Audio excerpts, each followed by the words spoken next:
The book, The Speed of Trust, written by Stephen M.R. Covey, a name you might recognize his more famous father, Stephen Covey, wrote the book, The 7 Habits of Highly Successful People. This is his son, wrote a book called The Speed of Trust.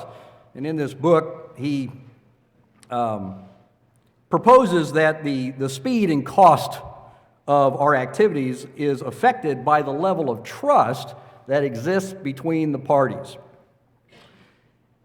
In environments of low trust, the cost of doing business, the cost of our efforts are increased, and the speed at which that we can actually perform work is slowed down. It takes longer for us to get things done in an environment of low trust. Conversely, in environments of high trust, costs are lower and the level of effort is less.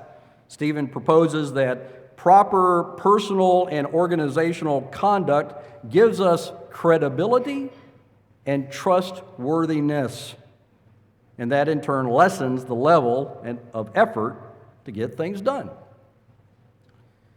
I've been listening to the book as a part of my company's training and leadership development. We meet once a month for several hours. We go through a workbook. We get to watch videos. We have group activities, all associated not only with the first book, The 7 Habits of Highly Successful People, but also this book called The Speed of Trust. Stephen proposed, I'll go back to where I'm really at. Okay. So again, the whole premise is to develop within your person, develop organizationally these different techniques that lead to a more trusting environment, to give us trustworthiness, and that turn lessen the level of effort to get things done. So I've listened to the book several times, and I don't remember if it was like maybe on the third time around, I got a little bored with it, and I said to myself, well, this is motherhood and apple pie. I mean, pretty much the premise of the book is just be a good Christian. Well, during the past week, I happened to have run into one of our members here, Mr. Tate. It was kind of a shock to run into him, but we had the opportunity to sit and talk for a little while, and I just asked Mr. Tate about cybersecurity because he's into IT and network type work, and it's something that I've only dabbled in with my company, but know that he deals with it a lot. And of course, it's a huge topic these days. Cybersecurity. I've got clients, it's like you want to give them a file, you can't bring it to them on a flash drive because all the USB ports are disabled. You buy these computers with all these connections to it, and they're all disabled because they're the fear of some sort of cyber attack, some sort of virus or whatnot. So it's a big deal. And Mr. Tate commented on how his clients are very concerned about data breaches. We've heard about that in the news. They're very concerned about it. They know that they need this security, but they're reluctant to turn over, as he put it, the keys of the kingdom to him and his company because they don't know if they can trust him. People are reluctant to extend trust because of the environment that we live in. The world that we live in, there is little trust. Well, we're approaching the Feast of Tabernacles. In my mind, I've been working on, what's going to make the millennium different? Why is the millennium going to be different?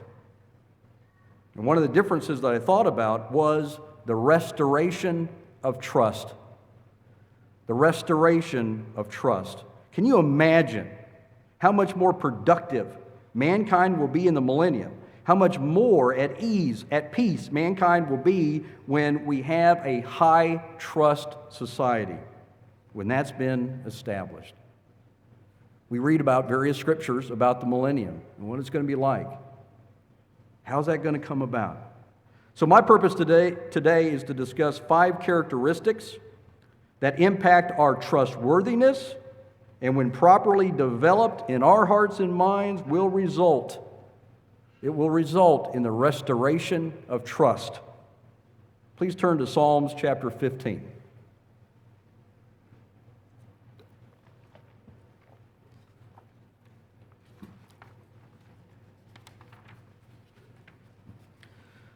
Psalm chapter 15, and we'll read the whole chapter, verse 1 through 5.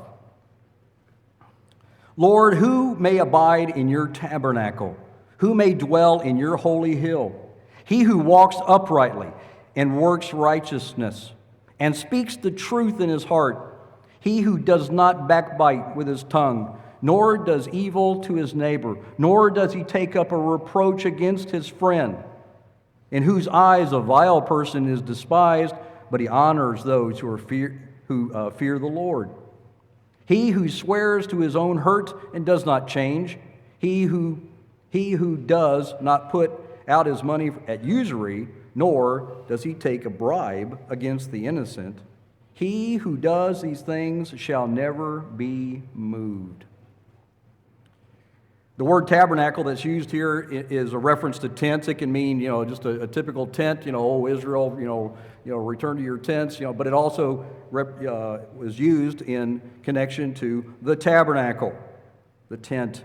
David said, who is able to live with God? Is that the question that we ask ourselves? Who's able to live with God? We're looking forward to the kingdom of God being established and living during the millennium. Who is able to live with God?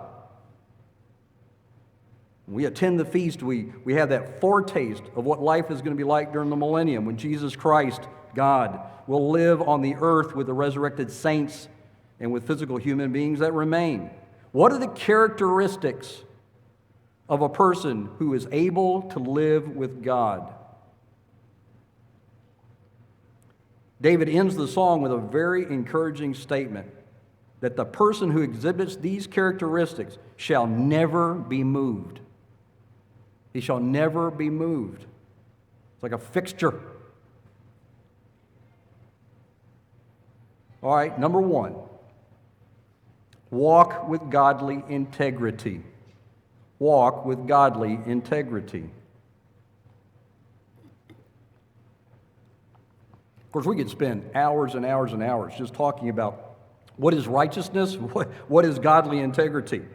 Righteousness is doing what is right, as defined by God's word. Evil, of course, is violating God's instruction. We call it sin. Sin, disobedience, unfaithfulness destroys trust. We live in a world of very low trust because people commit sin and do evil. How much money do you think we spend just protecting ourselves and the things that we've been blessed with against theft in every form? The locks on our doors, the alarm systems. Think about it. How much effort do we have to go through to be protected, to keep ourselves safe, to keep our loved ones safe? Companies spend a lot of money making sure that they don't get taken advantage of in contracts. People have their entire career doing nothing but writing contracts, reading contracts, editing contracts, living with contracts. Spend a lot of money doing that. How much effort, how much time is wasted because we have to protect ourselves from being taken advantage of. Marriages are either destroyed or they suffer due to the low trust environment that results due to infidelity or other sinful behavior. We see it. We see it. In the book, The Speed of Trust, Stephen Covey talks about a trust tax. It's the price that we pay for other people's sins. Why does my client have a contract that's so restrictive and prescriptive and difficult to deal with? Because the last contractor that they dealt with did not do them right. And so they're protecting themselves, make sure that they don't get ripped off again. I feel like I have to pay a tax because somebody else's bad behavior. How many rules and regulations get established because some commit sin and do evil, and everybody else has to get registered, get a permit, do all kinds of different things because of other people's bad behavior. It's a tax on money and on effort. What will it be like if we all behaved in accordance with God's law? How much easier and more productive could our lives be if we weren't having to deal with a lack of trust? Our God is not only seeking people who will abide by the letter of His law, but to understand and embrace the full intent of His law. Let's go to Matthew chapter 23.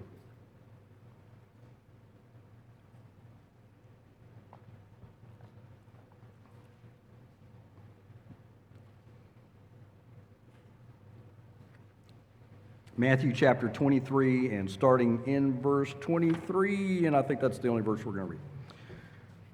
Woe to you, scribes and Pharisees, hypocrites, for you pay tithe of mint and anise, and come in and have neglected the weightier matters of the law, justice, mercy, and faith. These you ought to have done without leaving the others undone. It's important that we follow God's law. God's a God of detail. There's things that we're expected to do, and it's important that we do those things. But what is God really looking for? Our hearts and minds. He wants us to fully embrace the full intent of His law. Justice, mercy, faith. How many different scriptures can you go to where God says, look, I'm not, thanks for the animal sacrifice, but I would appreciate a sacrifice of thanksgiving, a sacrifice of righteousness, the sacrifice of love. Bring me your animals and such, and I asked you to do that, but is that really what our God is looking for? Faithful and righteous behavior not only establishes high trust in our physical relationships, it establishes a high trust relationship with God. Hebrews 11:6 says that God is a rewarder of those who diligently seek Him. He rewards us because He trusts us. He trusts us because we diligently seek Him. And that diligent seeking is not just a matter of finding Him, so to speak, but to fully embrace all of what God is. His manner, His culture, His way of thinking, His way of dealing with people. This is diligently seeking God, and when we do that and we embrace that, it builds a trusting relationship. And God rewards those who diligently seek Him. In the story of the pounds and the talents, the servants who faithfully did their work were given responsibility over important things. It talks about being rulers over cities. That's trust. That's trust. We know from Daniel 7, the Ancient of Days turns over the kingdom to the Son of Man, the resurrected Jesus Christ. And the kingdom is turned over to the saints. That's us. Is God going to turn over what's important to Him to those He cannot trust, that are not trustworthy? No, it's important that we walk with godly integrity, to listen to the letter of God's word, but also to listen to the intent, to develop the true love that Mr. McCarville talked about. The love for one another, the love for all of mankind. Doing what is right, walking with godly integrity, establishes trust in our relationships with one another and with our relationship with God. That's number one. Number two, second characteristic, speak the truth. Speak the truth. Let's go to Deuteronomy chapter 17.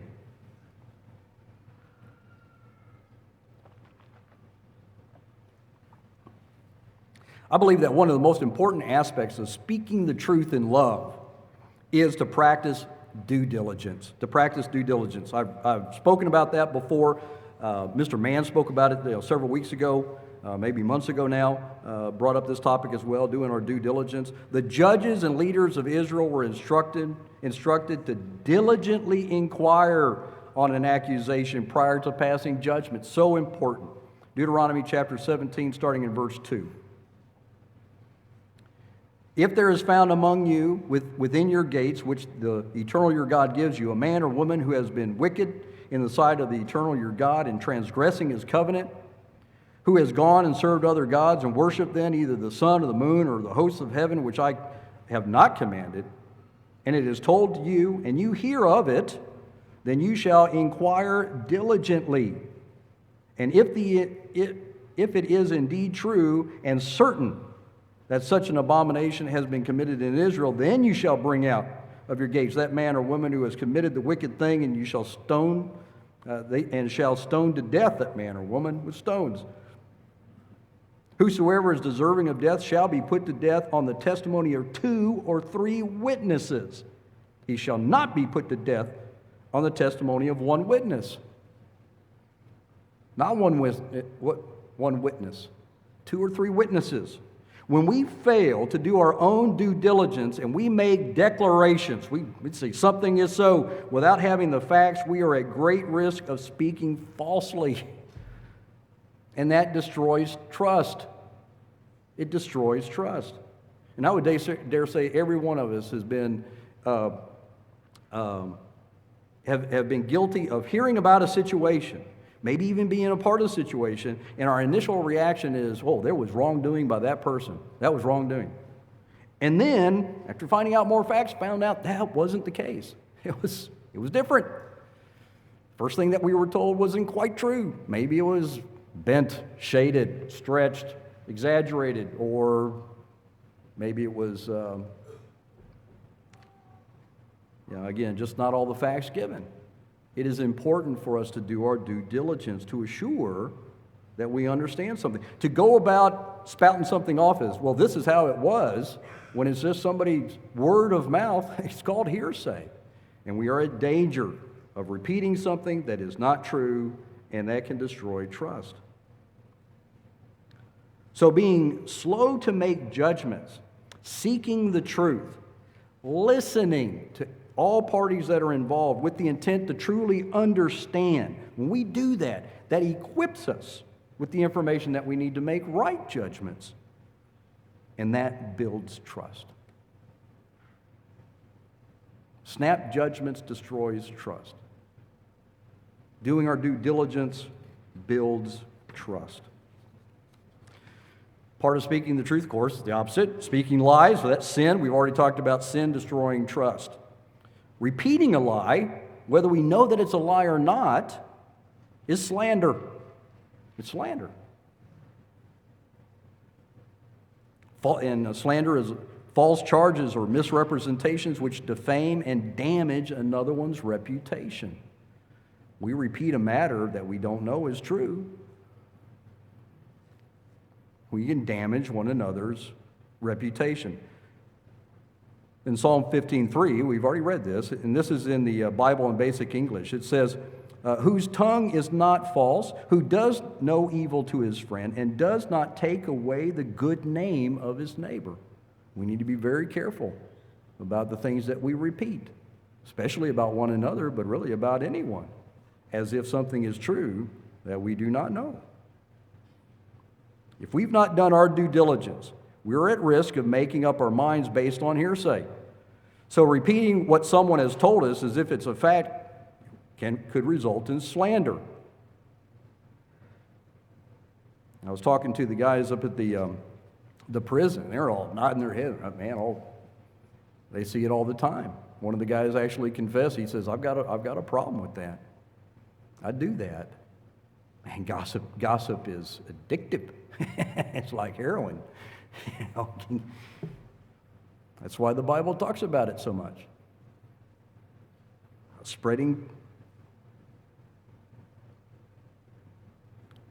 rumors and tales like that, it can destroy, especially when we haven't done our due diligence.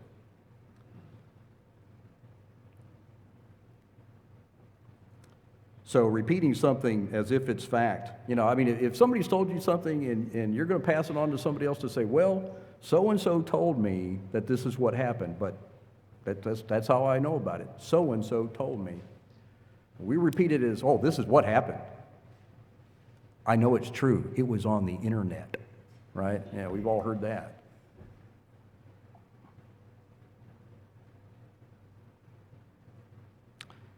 but it destroys trust not only with the person that's being falsely accused, but with others that witness our actions.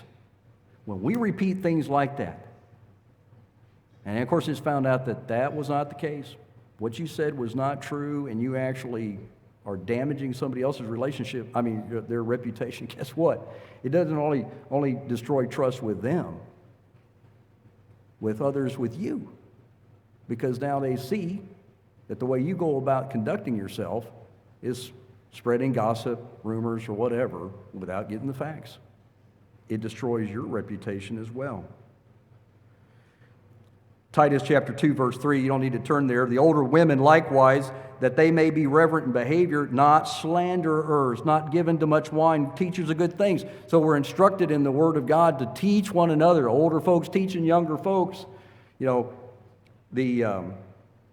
Plenty of verses about spreading rumors and gossip, but it's certainly not limited to our women.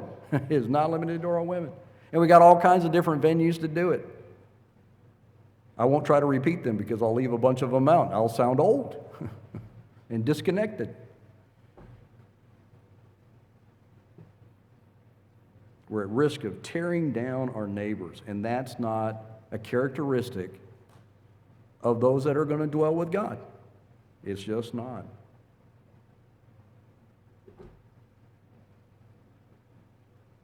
Remember that those around you that hear you tearing down someone who's not with you, somebody that's not in your presence, you're tearing them down.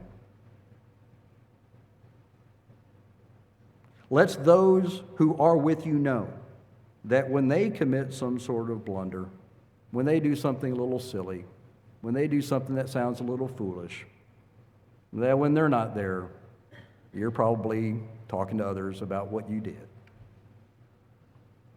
Is that trust? Does that develop trust, or does that tear down trust? That tears down trust. But when we make sure that we speak the truth, and when we have the character to overlook an offense, to overlook a blunder, to not go about having great joy and happiness because somebody else looks a little foolish, that establishes trust. Number 3, keep commitments. Keep commitments.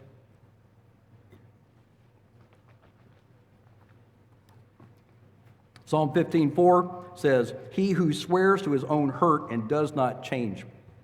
I have to admit, I had to do a little bit of research about what that phrase meant.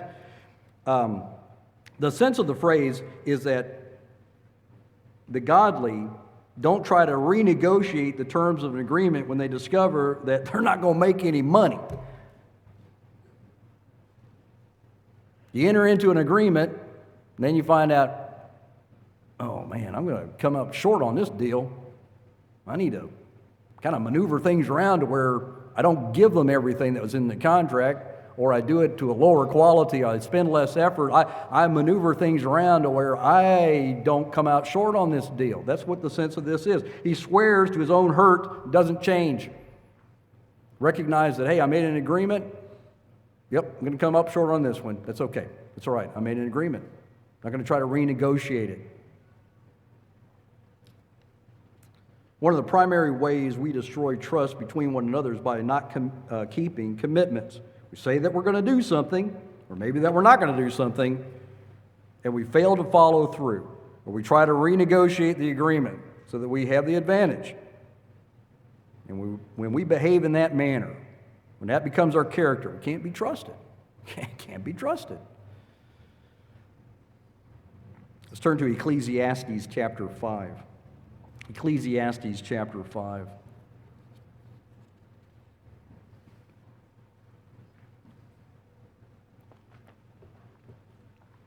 When we make commitments to each other, when we make commitments with our employer, our clients, it's important that we keep them. Ecclesiastes 5:4 and 5.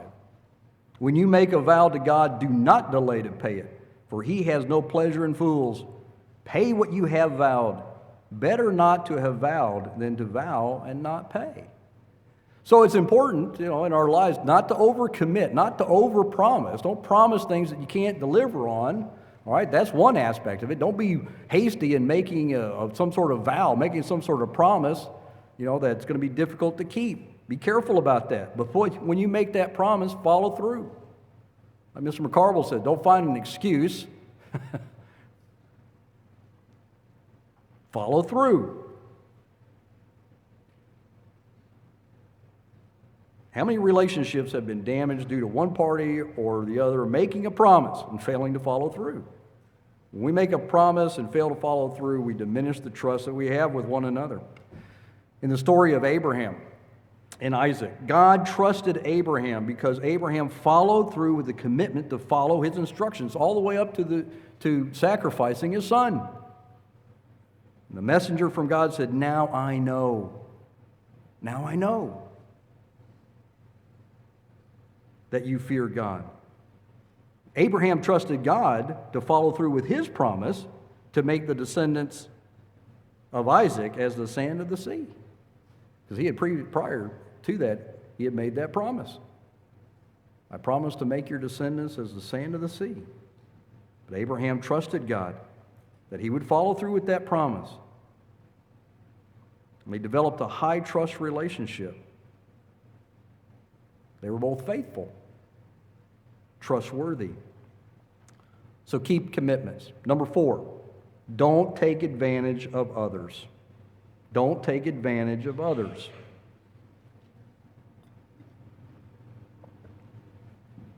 Psalm 15, the statement is, "He who does not put out his money for usury." All right? So some take the position that the charging of interest is sin. And Israel was instructed not to charge interest to their brethren, their own, but they could charge interest to a foreigner. We read about that in Deuteronomy chapter 23. We're not going to turn there, but all right. So charging of interest is not inherently evil. All right, and in Leviticus chapter 25, it states, "If one of your brethren becomes poor and falls into poverty, then you shall help him and not charge interest." So the God's instruction on charging interest does put a difference between how we treat family and how we treat others. God makes it clear that to take advantage of a person that's fallen on hard times is oppression. It's oppression. That's unjust or cruel exercise of authority and power. Don't take advantage of people.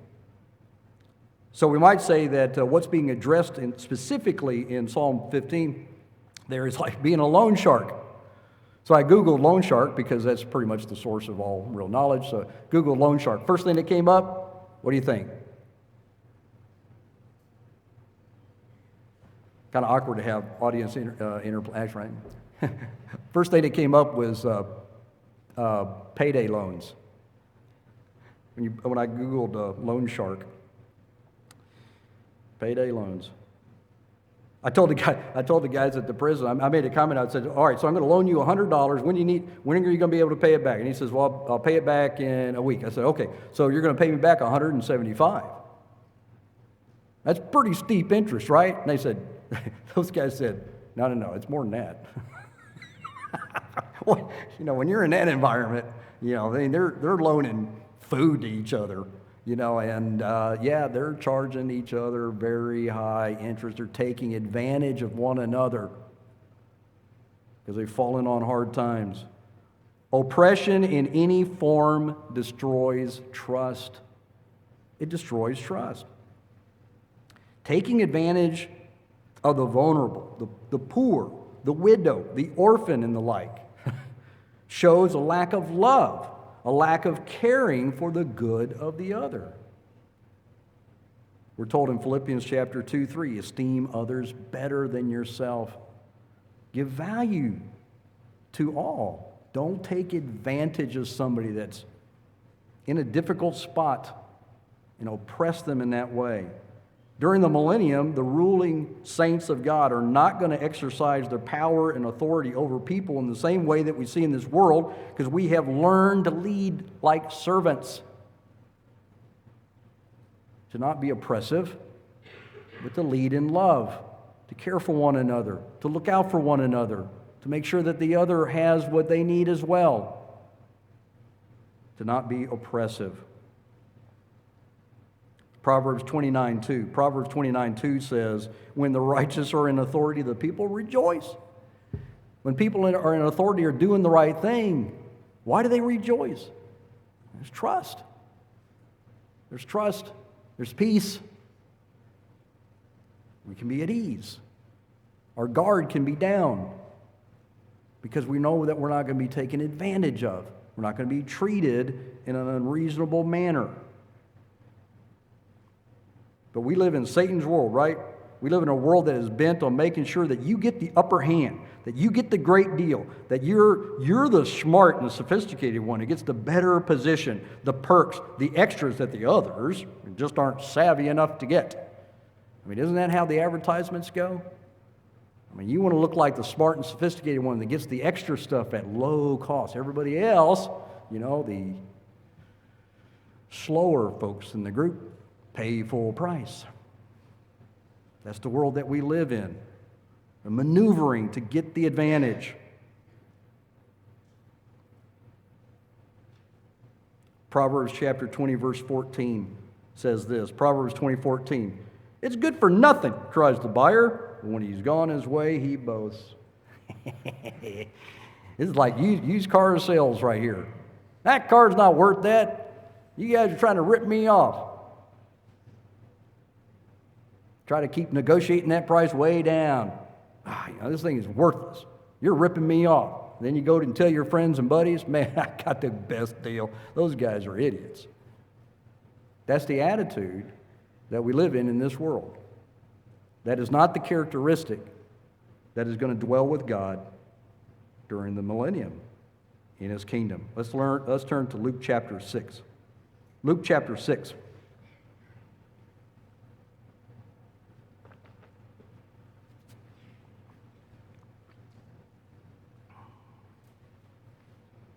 God's way is very different than the way of this world. Not only are we instructed not to take advantage of people, we are not to treat people in this world the way they mistreat us. Sometimes we call that taking the high road.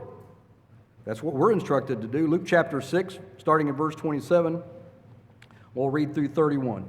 Luke chapter 6. These are the words of Christ. But I say to you, who hear, love your enemies. Do good to those that hate you. Bless those who curse you, and pray for those who spitefully use you. To him who strikes you on one cheek, offer the other. And from the one who takes away your cloak, don't withhold your tunic either. Give to everyone who asks of you. And from who takes away your goods, don't ask for them back. Just as you want men to do to you, you also do to them likewise. It's a high calling. It's a high calling. That is not an easy road to take. We take the way of the world.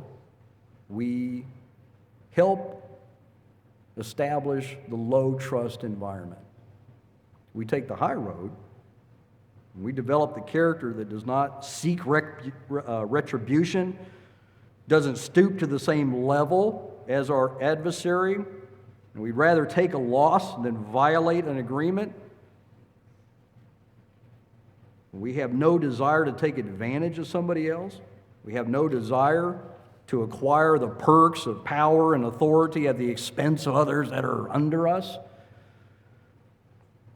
We establish trust when we establish that character, when we operate and behave in that manner.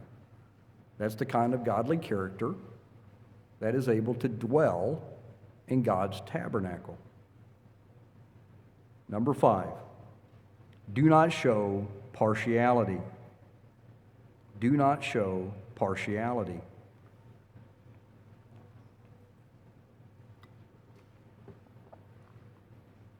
In Psalm 15, it says, nor does he take a bribe against the innocent. In the greater sense, this is talking about showing partiality. Showing partiality destroys trust because it establishes inequity, injustice, unfairness, because the rules and punishment is not equally applied. Again, talking to the guys that are at prison, it's the idea. Who's got the expensive lawyer? Who's got the money for the better lawyers? Oh yeah. They're treated different than somebody that has a court-appointed attorney. Of course, everybody in prison's innocent, right?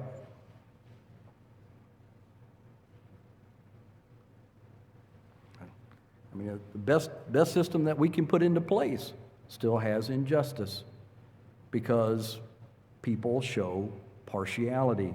Let's go to Deuteronomy chapter 16. Deuteronomy 16.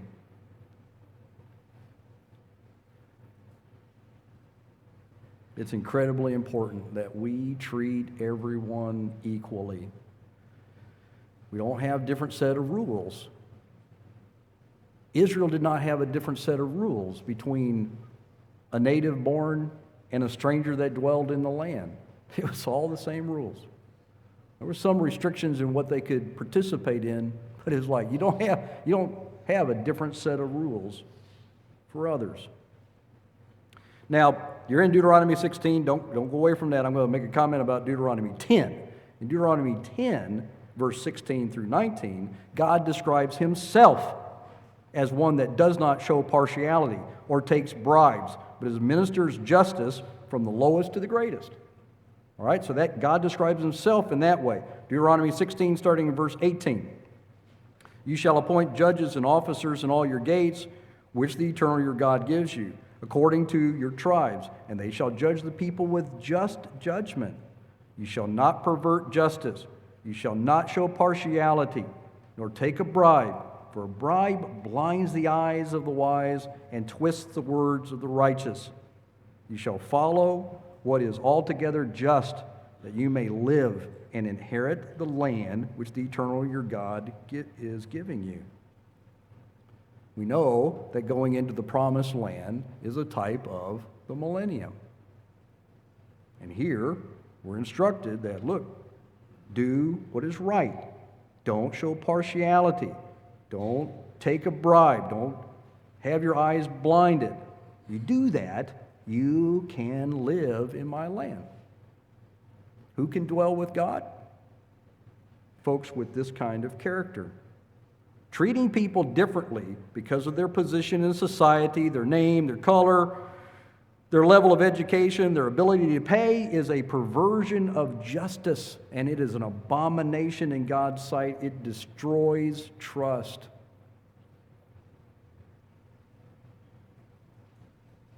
In James chapter 2, we're instructed not to treat the rich person any different than the poor. Mr. McCarble made reference to that too. Sometimes people fall through the cracks. We treat people differently sometimes, and we need to avoid that. Can a poor man trust us if we give preference to the opinion of the rich man? If we listen more intently, more politely, if we laugh more vigorously at his jokes only because he's rich? Does that build trust? Or do people see that hypocrisy and it destroys trust?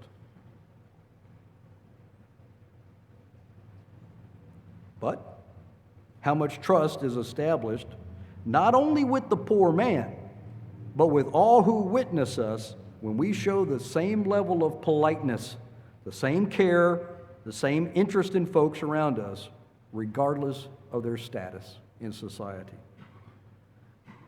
That establishes trust.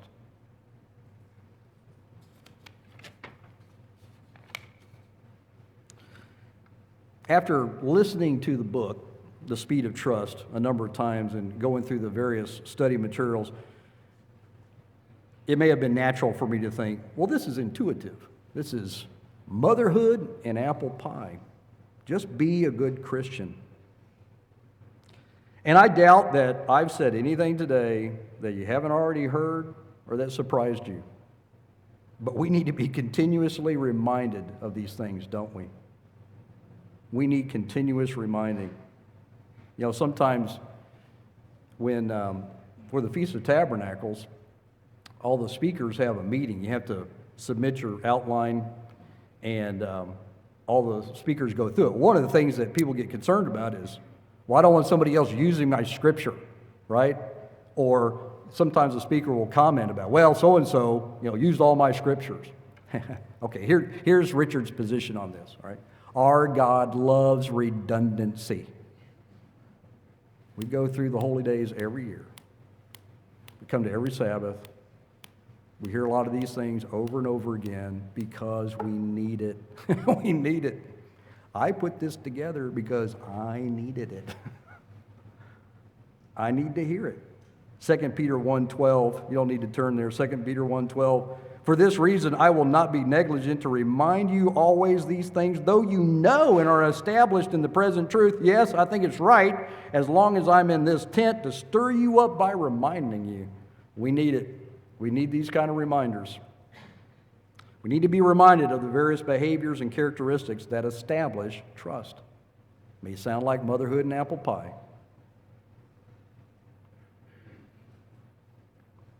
We know that we can trust God, and our faithful obedience to His instructions let Him know that He can trust us as well.